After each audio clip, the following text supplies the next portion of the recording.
Kumbai, meu nome é Zoraida Molina Arandel. Efésios 5, versículo 6 de 20, parte 1. Gente que viva em luz. Luz te dá claridade. Ora, você viva em luz, você come, move, dorme, produzir e você faz bobés para imitar tudo o que Jesus ensinava. Laga luz turcos que porta controlado. Escolhe o caminho de Jesus, que é verdade e vida.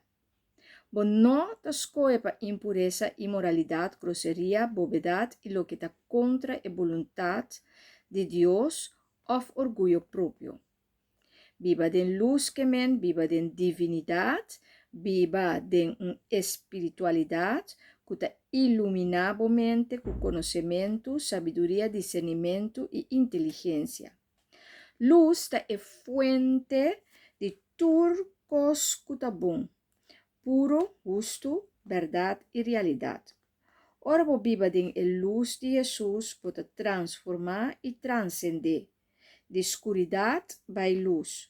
Você vai contra toda força de escuridade para viva e conhecimento, para viva e conhecimento de Deus.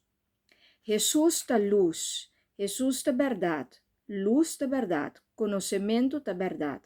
Assim você para viva o propósito e please Deus, esta complacer Deus. Mostra misericórdia, compaixão, graça, ou a oportunidade para você maneira Jesus. And have fun with the journey.